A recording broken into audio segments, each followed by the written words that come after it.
Hi friends, welcome to the Chanakya stock traders. మనం ఈ వీడియోలో US markets last night Nasdaq అనేది ఆల్ టైమ్ హైని హిట్ చేసింది కదా. మన మార్కెట్స్ ఎప్పుడు ఆల్ టైమ్ హైని హిట్ చేయబోతున్నాయి. మనం అనుకున్నట్టు నిఫ్టీ 14Kకి ట్రావెల్ చేస్తుందా, ఎప్పటిలోపు చేసే అవకాశం ఉంది, దాని గురించి ఉన్న క్లియర్ ఇన్ఫర్మేషన్ నా వ్యూ ఏంటనేది చెప్తాను. అట్లాగే స్టేట్ బ్యాంక్ ఆఫ్ ఇండియాకి సంబంధించిన Q4 ఎర్నింగ్స్ వచ్చినాయి, అవి ఎలా ఉన్నాయి, మరి స్టాక్లో ఇన్వెస్ట్ చేయొచ్చా లేదా, లెవెల్స్ ఏం చెప్తున్నాయి అనే విషయం చార్ట్ ద్వారా కూడా అనాలిసిస్ చేద్దాం. అట్లాగే మరి ఏషియన్ పెయింట్స్కి సంబంధించిన మరి ప్రైస్ అనేది అట్రాక్టివ్గా ఉంది, సో దాంట్లో ఇన్వెస్ట్ చేయొచ్చా లేదా ఆ విషయం గురించి కూడా ఈ వీడియోలో చూద్దాం.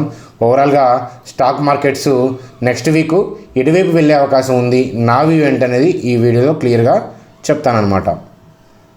చూడండి ఫ్రెండ్స్, వీడియో స్టార్ట్ చేసే ముందు మన ఛానల్ వ్యూస్ చూసి ఫైనాన్షియల్ అడ్వైజర్ని కలిసి మార్చి లోస్లో అంటే 8,000 7,500 లోస్లో నుంచి ఇన్వెస్ట్మెంట్ స్టార్ట్ చేసిన వాళ్ళు చాలా హ్యాపీగా ఉన్నారు కదా. మీ హ్యాపీనెస్ లాస్ట్ వీడియోలో మీరు కామెంట్స్ ద్వారా చెప్పారు. చూడండి, ఒకళ్ళు ఎవరో మనకి 11 lakhs ఇన్వెస్ట్ చేస్తే ఇవాళకి 14,65,000 అయ్యింది పోర్ట్ఫోలియో అనేది అని కామెంట్ చేశారు. అట్లా ఏంటంటే రకరకాలుగా ఒకళ్ళు 13% అని 12% అని అలా కామెంట్ చేశారు కదా. హ్యాపీయెస్ట్ థింగే కదా. ఫస్ట్ ఏంటంటే మీరు కొత్తగా వచ్చినట్లయితే కనుక మన ఛానల్ని సబ్స్క్రైబ్ చేయండి, అట్లాగే బెల్ ఐకాన్ క్లిక్ చేయండి. అట్లాగే మనకి ఇక్కడ డిస్క్రిప్షన్లో కానీ లేకపోతే పిన్నెడ్ కామెంట్లో కానీ టెలిగ్రామ్కి సంబంధించిన లింక్ ఉంది. మర్చిపోకుండా తప్పకుండా జాయిన్ అవ్వండి. అట్లాగే మన వ్యూస్ చూడాలి అంటే కనుక ఏంజల్ లింక్ ఉంది, అట్లాగే జెరోదా లింక్ ఉంది. ఈ లింక్స్ ద్వారా అకౌంట్ క్రియేట్ చేసి ఈ నెంబర్కి ఐడి మీరు మెసేజ్ చేయండి. అట్లాగే నెక్స్ట్ వీక్ ఏంటంటే మనకి 10 to 11 PM అనేది మనకి ట్రైనింగ్ బ్యాచ్ స్టార్ట్ అవుతుంది. ఇలా ఇప్పుడు మనం వీడియోస్లో చెప్తున్నాం కదా, మార్కెట్ డౌన్ఫాల్లో ఉన్నప్పుడు రివర్స్ అవుతుంది, ఇలా పైకి వెళ్తుంది, బ్యాంకర్స్ ఎలా బై చేస్తున్నారు, అందరి వ్యూస్తో మనం డిఫరెంట్గా మనం ట్రావెల్ చేసి లోయర్ లెవెల్స్లో బై చేసి ప్రాఫిట్లో ఉన్నాం కదా. ఈ విషయాల గురించి తెలుసుకోవాలి అంటే 10 to 11 బ్యాచ్ స్టార్ట్ అవుతుంది. ఈ నెంబర్కి హై ట్రైనింగ్ అని మెసేజ్ చేయండి. ముందుగా state bank of India Q4 results చూద్దాం. State bank of India Q4 results చూసే ముందు స్టాక్ గురించి ఒకసారి చూస్తే కనుక ఇంట్రెన్సిక్ వాల్యూ అంటే కంపెనీ యాక్చువల్ వాల్యూ మనం దాన్ని కరెంట్ ప్రైస్తో కంపేర్ చేస్తే మన కరెంట్ ప్రైస్ అనేది యాక్చువల్ వాల్యూ కన్నా తక్కువ ఉంది. అట్లాగే ఏంటంటే మరి స్టాక్ పాయింట్ ఆఫ్ వ్యూలో బెటర్ డివిడెండ్స్ అయితే ఇవ్వలేదు. మనకి దాంతోపాటు రిటర్న్స్ చూస్తే కనుక FDతో కంపేర్ చేస్తే హై రిటర్న్స్ అనేది స్టాక్ అనేది జనరేట్ చేయలేకపోయింది. అందుకనే కదా మనం స్టేట్ బ్యాంక్ ఆఫ్ ఇండియాని మనమేం ఇన్వెస్ట్మెంట్కి 320లోనో 330లోనో లేకపోతే 360లోనో హైలో ఉన్నప్పుడు కొనలేదు కదా. అందుకని మార్జిన్ ఆఫ్ సేఫ్టీ అనేది మనం వాడాం. 150కి 160కి 170కి మనం ఇన్వెస్ట్ చేయడం అనేది చాలా మంచి విషయం అని ఈ పాటికి మీకు అర్థం అవ్వాలి. ఓవరాల్గా మంచి క్వాలిటీ స్టాక్స్ అనుకున్న స్టాక్స్ని మనం వాటిని చీప్గానే కొంటున్నాం. అట్లాగే ఏంటంటే అంతగా పర్ఫామ్ చేయట్లేదు అని తెలిసిన స్టాక్స్ని కూడా మంచి కంపెనీస్ అని అనుకుంటే మనం భవిష్యత్తులో పర్ఫామ్ చేయగలవు, ఆ కెపాసిటీ ఉంది అన్న వాటికి కూడా ఏంటంటే మనం సేఫ్టీగా మార్జిన్ ఆఫ్ సేఫ్టీ వాడుకొని ఎంత కొంటే మనకి లక్ రేటివ్ అనే పాయింట్ ఆఫ్ వ్యూలో చీప్గా చూసి కొనుక్కున్నాం కదా. అట్లాగే స్టేట్ బ్యాంక్ ఆఫ్ ఇండియా కూడా మనం 150కి 160కి 180కి అలా కొనుక్కోవడం అనేది జరిగింది. ఈ విషయం అనేది మీకు తెలిసిన విషయమే కదా. ఒకసారి SBI యొక్క Q4 ఎర్నింగ్స్ చూద్దాం. ప్రీవియస్ ఇయర్ ఇదే క్వార్టర్తో కంపేర్ చేస్తే ప్రాఫిట్ అనేది 327% అప్. జోక్ కాదు కదా. NI అంటే నెట్ ఇంట్రెస్ట్ ఇన్కమ్. బ్యాంక్స్ మన దగ్గర మనీ తీసుకొని FD చేయించుకుంటాయి కదా, మనకి ఇంట్రెస్ట్ పే చేస్తాయి. అట్లాగే ఏంటంటే బ్యాంక్స్ అవుట్ సైడ్ కూడా మనకి వాళ్ళకి ఇంట్రెస్ట్కి ఇచ్చి వేరే మనకి ఫైనాన్స్ కంపెనీస్కి ఇస్తాయి, అట్లాగే ఆర్గనైజేషన్స్కి ఇస్తాయి, అలాగే పర్సనల్ లోన్స్ అని వెహికల్ లోన్స్ అని ఇట్లా ఇస్తుంటాయి కదా. ఓవరాల్గా వాళ్ళకి ఆ ఇంట్రెస్ట్ రూపేణా ఎంత గెట్ అయింది, మనకెంత పే చేశారు FD చేసిన వాళ్ళకి, మిగిలింది ఎంత, దాన్ని నెట్ ఇంట్రెస్ట్ ఇన్కమ్ అంటాం. ఓవరాల్గా ఏంటంటే ఇంచుమించుగా సేమ్ వచ్చింది. ఓకే, ప్రాఫిట్ బాగుంది, NI కూడా బాగుంది, మంచి విషయమే కదా. అట్లాగే మనం state bank of India NPS ఎలా ఉన్నాయి చూస్తే కనుక మనకి నెట్ NPA అనేది క్వార్టర్ అండ్ క్వార్టర్ కంపేర్ చేస్తే మనకి 2.23% అంటే కొంచెం NPS తగ్గినాయి. గ్రాస్ NPAకి నెట్ NPAకి తేడా ఏంటంటే గ్రాస్ NPAలో మనకి ప్రావిజన్స్ కూడా ఉంటాయి అన్నమాట. ప్రావిజన్స్ తెలుసు కదా, మనకి ఫ్యూచర్లో NPS పెరుగుతాయి అనే పాయింట్ ఆఫ్ వ్యూలో ప్రాఫిట్లో నుంచి కొంత అమౌంట్ తీసి ప్రావిజన్స్ చేస్తారు. ప్రావిజన్స్ తీసేస్తే వచ్చే NPAని నెట్ NPA అంటాం. ప్రావిజన్స్ కలిపి ఉన్న NPAని గ్రాస్ NPA అంటాం. అట్లాగే ఫ్రెష్ స్లిప్పేజెస్ ఎంత అంటే 8,105 crores. ఏదైనా కానీ అంటే రిజల్ట్స్ బాగానే ఉన్నాయి, 80% రిజల్ట్స్ ఓకే అని చెప్పి చెప్పచ్చు state bank of India results చూస్తే కనుక.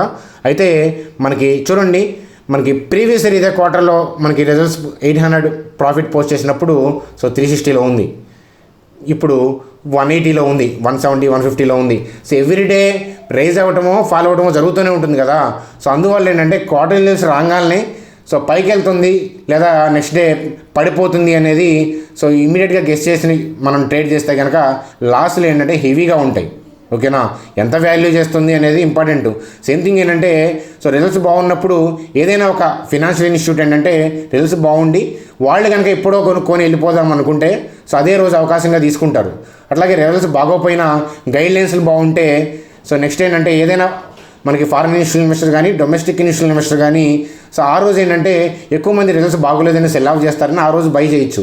మనకి లెవెల్స్ మ్యాచ్ అవుతున్నప్పుడు మాత్రమే ట్రేడింగ్ డెసిషన్ తీసుకోవాలి, అంతేగాని రిజల్ట్స్ని బేస్ చేసుకొని ఇమీడియట్గా నెక్స్ట్ డే అనేది ట్రేడ్ చేయడం అనేది కరెక్ట్ కాదని ఎన్నోసార్లు ప్రూవ్ అయింది. నా వ్యూ కూడా అదే అనమాట.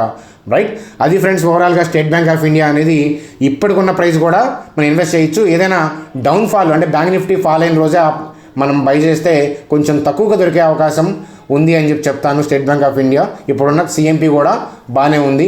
ఓవరాల్గా నా టార్గెట్ చెప్పమంటే కనుక స్టేట్ బ్యాంక్ ఆఫ్ ఇండియా అనేది సో నా టార్గెట్ అయితే కనుక కమింగ్ డేస్లో 280కి ఈజీగా రీచ్ అయిపోతుంది. 280 290 లెవెల్స్కి నవంబర్ కల్లా రీచ్ అయిపోతుంది అనేది నా పర్సనల్ వ్యూ అనమాట. చూడండి ఫ్రెండ్స్, మరి బ్యారియన్స్ని బద్దలు కొట్టే స్టాక్ ఏంటి? సో మనకి ప్రీవియస్గా కూడా చూసాం కదా, అలాగే బద్దలు కొట్టింది. ఇప్పుడు కూడా సో మనం రిలయన్స్ గురించే. సో రిలయన్స్ గురించి ఉన్న ఇంపార్టెంట్ న్యూస్ అప్డేట్ ఏంటంటే అబుదాబీకి సంబంధించిన ముబదాలా అనే ఇన్వెస్ట్మెంట్ కంపెనీ అనమాట. వాళ్ళు $1.2 బిలియన్ యూజ్ చేసి రిలయన్స్లో 1.85% ఆఫ్ ఈక్విటీ స్టేక్ని కొనబోతున్నారు రిలయన్స్ జియోలో. రైట్, సో ఇది హ్యాపీ అని చెప్పేసి చెప్పడం. అట్లాగే చూడండి ఫ్రెండ్స్, రిలయన్స్ వాళ్ళు ఎవరితో పడితే వాళ్ళతో డీల్ చేయట్లేదు.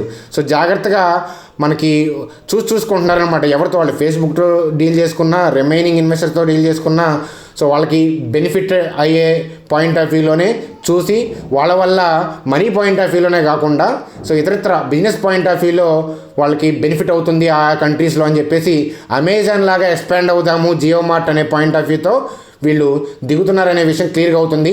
సో వాళ్ళ బిజినెస్ మోడల్ అనేది ఖచ్చితంగా రాకింగ్. సో మనకి రిలయన్స్ అనేది ఒకసారి చార్ట్ ద్వారా మీకు క్లియర్గా ఎక్స్ప్లెయిన్ చేస్తాను. చూడండి, రిలయన్స్ యొక్క చార్ట్ చూస్తే సో మనం ఇన్వెస్ట్ చేసింది, ఎక్కువ మంది ఇన్వెస్ట్ చేసింది అయితే కనుక 875, అలాగే 1000, సో మహా అయితే 1100. కొంచెం లేట్గా వచ్చినా కూడా 1440 1480లో కూడా ఇన్వెస్ట్ చేశారు. అయినా కూడా ఆ ప్రైస్ కూడా ఓకే. అయితే మనకు ఫండమెంటల్స్ పాయింట్ ఆఫ్ వ్యూలో వాల్యుయేషన్ చూస్తే కనుక అంత వాల్యూ చేయదు. కానీ ఎప్పుడూ కూడా ఓన్లీ ఫండమెంటల్స్ని బేస్ చేసుకొని సో మన డేటాని బేస్ చేసుకొని కంపెనీ యొక్క యాక్చువల్ వాల్యూని సో ఇదే అని చెప్పి డిసైడ్ చేస్తే అది కరెక్ట్ కాదనేది నా పర్సనల్ వ్యూ అనమాట. సో ఓవరాల్గా ఏంటంటే వీళ్ళు చేయబోయే బిజినెస్, రైట్, వీళ్ళు ఎవరెవరితో ఏమేమి బిజినెస్ చేస్తున్నారు, వీళ్ళ ప్లాన్స్ ఏంటి, మనకి ఆ థింగ్స్, ఆ బిజినెస్ మోడలు, వాళ్ళు చేయబోయే థింగ్స్ కనుక ఊహిస్తే సో సూపర్ అని చెప్పని అంటాను. ఓవరాల్గా రిలయన్స్ అయితే కనుక నా టార్గెట్ నవంబర్ కల్లా 2200 నుంచి 2400 మధ్యలోకి వెళ్తుంది. మరి సిఎంపిలో కొనొచ్చా అని అంటే సో నేను అలా చెప్పను. సో అలా చెప్పలేము. సో ఏదైనా డిప్ వచ్చినప్పుడు 1450 1480 ఈ రేంజ్లో ఆర్డర్స్ కనిపిస్తున్నాయి. మరి డిప్ వస్తుందా లేదంటే మనం చెప్పలేము. ఎందుకంటే ఇప్పుడు ఇది కనుక బ్రేక్అవుట్ వస్తే so cup and handle breakout అని చెప్పేసి లేదా ఫ్లాగ్ అండ్ పోల్ బ్రేక్అవుట్ అని చెప్పేసి వాల్యూమ్ చూసేసి రిటైల్ పీపుల్ అగ్రెసివ్గా బై చేయడం అనేది జరుగుతుంది. వన్స్ ఇది 1615 1620 పైన క్లోజ్ అయింది అని అంటే సో మనకి రీటైల్ పీపుల్ నుంచి కూడా బై వస్తుంది. కానీ చూడండి, cup and handle, flag and pole ఇట్లాంటి ప్యాటర్న్స్ బ్రేక్అవుట్స్ ఏంటంటే మనం 2014లోనే నేను వాటితో ఏంటంటే విసుగు చెందాను. సో అవి వర్కౌట్ అవ్వవు, అవి చాలా టూ మచ్ లేట్ అనమాట. అంతా బాగున్నప్పుడు బై చేస్తాయి. సో మరోసారి చెప్తాను, లోయర్ లెవెల్లో ఎలా బై చేయాలి, బ్యాంకర్స్ ఎక్కడ బై చేస్తున్నారు లోయర్ లెవెల్లో అనేది తెలుసుకోవటమే సో ఎప్పటికైనా సక్సెస్ ఇస్తుంది అని చెప్పేసి మరోసారి చెప్తాను. ఇది ఆల్ టైమ్ హైని హిట్ చేస్తుంది త్వరలో. ఒక రోజు పడింది, 2 రోజులు పడింది అనే పాయింట్ ఆఫ్ వ్యూ కాదు. ఓవరాల్గా అయితే కనుక నేను అనుకునే టార్గెట్ అయితే నవంబర్కి 2200కి మినిమం రిలయన్స్ వెళ్తుంది అనేది నా పర్సనల్ వ్యూ అనమాట. మీరు ఎక్కడ కొనుక్కోవాలి అనేది మీ ఇష్టం అనమాట. రైట్, అది ఫ్రెండ్స్ రిలయన్స్ గురించి ఉన్న అప్డేట్. చూడండి ఫ్రెండ్స్, ఏషియన్ పెయింట్స్ గురించి లాస్ట్ మనకి 2-3 సెషన్స్ నుంచి పడిపోవడం అనేది చూసాం కదా, ఫాల్ డౌన్. అయితే దానికి సంబంధించిన న్యూస్ ఏమీ లేదు. జనరల్గా నేను అనుకోవడం అయితే కనుక సో క్రూడ్ ఏంటంటే జనరల్గా క్రూడ్ పెరిగినప్పుడు ఏషియన్ పెయింట్స్ అనేది పడిపోతుందని ఎక్కువ మంది అంటే షార్ట్ సేల్ చేస్తూ ఉంటారు. చూడండి, ఎప్పుడైనా కానీ మనకి క్రూడ్కి సంబంధించిన ప్రొడక్ట్స్ ఉంటాయి కదా, క్రూడ్ ఆయిల్ మీద డిపెండ్ అయ్యి గ్రో అయ్యే కంపెనీస్ కానీ ఏవైనా కానీ, సపోజ్ ఇప్పుడు ఏషియన్ పెయింట్స్ ఉంది, పెయింట్కి క్రూడ్ అవసరం కదా, క్రూడ్ ఆయిల్తో సంబంధం ఉంది. అయితే క్రూడ్ పెరిగిన ప్రతిసారి ఏషియన్ పెయింట్స్ని పడేయటం, అలాగే క్రూడ్ పడిపోయిన ప్రతిసారి ఏషియన్ పెయింట్స్ని పెంచడం, ఇట్లా చేస్తూ ఉంటారు ఎక్కువ మంది. సో ఆ పాయింట్ ఆఫ్ వ్యూలో ట్రేడ్ చేస్తూ ఉంటారు. కానీ సో నేను చెప్పేది జాగ్రత్తగా వినండి. వాళ్ళకి ఎంత క్రూడ్ ఆయిల్ రిక్వైర్మెంట్ ఉంటుంది ఎవ్రీ మంత్, ఎవ్రీ క్వార్టర్ ఎంత రిక్వైర్మెంట్ ఉంటుంది, సో ఆ విషయం అనేది వాళ్ళకి ముందే అంచనా ఉంటుంది. సో ఇంత పెద్ద పెద్ద కంపెనీస్, ఏషియన్ పెయింట్స్ కానీ, బెర్జర్ పెయింట్స్ కానీ, నెరోలాక్ కానీ, ఎవరైనా కానీ ఎవరైతే ఈ క్రూడ్ ఆయిల్ బేస్ చేసుకొని వాళ్ళ బిజినెస్ని, యాక్టివిటీని రన్ చేస్తారో, క్రూడ్ ఆయిల్తో వీళ్ళు సో మనకి ఆ ముడి సరుకుని ఉపయోగించి పెయింట్ తయారు చేస్తారు కదా, ఓవరాల్గా పెయింటింగ్కి ఉపయోగపడే ముడి సరుకులో క్రూడ్ ఆయిల్ అనేది వన్ ఆఫ్ ది. అయితే మనం అబ్జర్వ్ చేయాల్సిన విషయం ఏంటంటే వాళ్ళకి ఎంత కావాలో దాన్ని హెడ్జ్ చేసుకుంటారు వాళ్ళు. సో క్రూడ్ ఆయిల్కి సంబంధించిన ప్రైస్ యొక్క వోల్టాలిటీని తట్టుకునేందుకు వాళ్ళు హెడ్జ్ చేసుకుంటారు. ఎందుకంటే క్రూడ్ ఆయిల్ ట్రేడ్ వల్ల వాళ్ళు ఏంటంటే క్రూడ్ ఆయిల్ వోల్టాలిటీ వల్ల నష్టం అనేది జరగకూడదు కదా, అందువల్ల వాళ్ళు హెడ్జ్ చేసుకుంటారు, రైట్. సో కాబట్టి దాన్ని బేస్ చేసుకొని ట్రేడ్ చేయడం అనేది కరెక్ట్ కాదు. కాకపోతే దానివల్ల పడితే అది రికవర్ అవుతుంది. కాబట్టి మనం ఎప్పుడైనా సరే క్రూడ్ పెరిగి ఏషియన్ పెయింట్స్ పడితే కనుక మనం లోయర్ లెవెల్స్లో బై చేయడానికి ఆపర్చునిటీ అని చెప్తాను, రైట్. అది ఫ్రెండ్స్ ఓవరాల్గా ఏషియన్ పెయింట్స్ గురించి నా వ్యూ. చూడండి ఫ్రెండ్స్, మనకి నాస్డాక్ ఐడియా ఉందా? యుఎస్కి సంబంధించిన ఇండెక్స్. మనకి నిఫ్టీ సెన్సెక్స్ ఎట్లాగో యుఎస్కి డౌ జోన్స్, నాస్డాక్, S&P అట్లా అనమాట. అయితే లాస్ట్ నైట్ నాస్డాక్ అనేది ఆల్ టైమ్ హైని హిట్ చేసింది. సో మనం గతంలో ఒక వీడియో చేసాం 2 వీక్స్ బ్యాక్. సో నిఫ్టీ 4000కి వస్తుందా అని చెప్పి. సో ఎక్కువ మంది అడుగుతున్నారని హెడ్డింగ్ అది పెట్టాను. సో ఆ వీడియోలో మీకు క్లియర్గా చెప్పాను. సో వేరే కంట్రీస్ యొక్క ఇండెక్స్ జాగ్రత్తగా చూడండి. సో కరోనా వైరస్ మరి తక్కువ ఉన్నప్పుడు మరి మార్కెట్స్ బాగా ఫాల్ అయిపోయినాయి. కరోనా వైరస్ పెరుగుతుంది కదా, మరి మార్కెట్స్ ఎందుకు పడిపోవట్లేదు? సో ఇది కదా చాలామంది క్వశ్చన్, రైట్. సో వీటన్నిటిని ఊహించి డిస్కౌంట్ చేస్తుంది. అయితే ఏంటంటే కంపెనీస్ వాటి వాల్యూ కన్నా మనకి తగ్గిపోయినప్పుడు లోయర్ లెవెల్స్లో డిమాండ్ ఆటోమేటిక్గా క్రియేట్ అయిపోతుంది, రైట్. సో మనకి కంపెనీస్ ఒక 2 ఇయర్స్ పర్ఫామ్ చేయకపోయినా పర్లేదు అన్నంత పడిపోయింది. సో ఆ విషయం నేను మార్చిలోనే చెప్పాను, ఏప్రిల్లో చెప్పాను. ఎక్కువ మందికి అర్థమైంది, సో కొంతమందికి అర్థం కాలేదు అనుకుంటున్నాను. సో ఇప్పుడైనా అర్థమైంది అనుకుంటున్నాను. ఓవరాల్గా ఏంటంటే వైరస్ని డైరెక్ట్గా రిలేట్ చేసి ఎప్పుడు కూడా చూడకూడదు. సో మనకి సోషల్ మీడియాలో చూస్తుంటాం కదా, కరోనా వైరస్లు పెరిగితే మార్కెట్ పడిపోతుంది, కరోనా వైరస్ తగ్గుతూ ఉంటే మార్కెట్ అనేది పెరుగుతుందని, రైట్. సో మరి వైరస్లో ఆల్మోస్ట్ 2 lakhs, మన యూఎస్లో 10-20 lakhs దాకా మనకి వైరస్ అటాక్ అనేది జరిగింది కదా మనుషుల మీద. సో కానీ మరి మార్కెట్స్ ఎందుకు పెరిగిపోయినాయి? సో లోయర్ లెవెల్స్లో ఎక్కడ బ్యాంకర్స్ బై చేస్తున్నారు అనేది మనం తెలుసుకోవడం అనేది చాలా ఇంపార్టెంట్. సో వాళ్ళు మనీ ఉంది కాబట్టి వాళ్ళు కిందకి పంపించగలరు, పైకి పంపించగలరు. సో చూసారా 2 monthsలో ఎలా పైకి వచ్చిందో. మన మార్కెట్ పరిస్థితి ఏంటి అని అంటే ఒక్కసారి చార్ట్ ద్వారా చూద్దాం. సో అదృష్టం ఏంటంటే మన మార్కెట్లో ఇంకా అవకాశం ఉంది. ఈ మంత్లో ఏదైనా కరెక్షన్ వస్తే కనుక ఇంకా అవకాశం ఉంది అంటాను. సో మన పరిస్థితి ఏంటి అని అంటే చార్ట్ చూడండి. సో బైక్ కనుక మనం ఫస్ట్ గేర్ వేసి క్లచ్ మూసి రేజ్ ఇస్తే కనుక సైలెన్సర్ కాలుతుంది కదా, సో రెడీగా ఉంటుంది కదా దూకడానికి. సో అట్లా ఉంది మార్కెట్. సో ఇదేంటంటే 12,000 హై ఏదైతే ఉందో 12,300 అంత హై ఉంది కదా, సో ఆ హైతో ఆగదు మార్కెట్. సో 14,000కి వెళ్ళి తీరుతుంది. సో నేను అనుకోవడం అయితే, నా అంచనా అయితే కనుక సో అక్టోబర్ నవంబర్ కల్లా 14,000 నిఫ్టీ టచ్ చేసి తీరుతుంది అనేది నా పర్సనల్ వ్యూ అనమాట.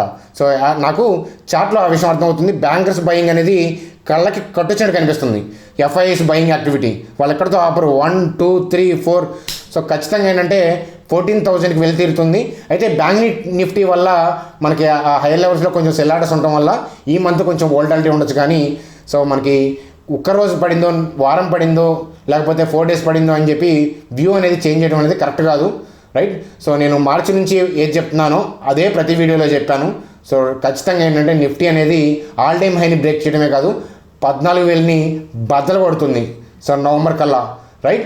అది ఫ్రెండ్స్, మీ అభిప్రాయం ఏంటనేది సో కామెంట్ చేయండి, లైక్ చేయండి, సబ్స్క్రైబ్ చేయండి, బెల్ ఐకాన్ క్లిక్ చేయండి. అలాగే మీ ఫ్రెండ్స్, ఫ్యామిలీ మెంబర్స్ చేత కూడా క్లిక్ చేయండి.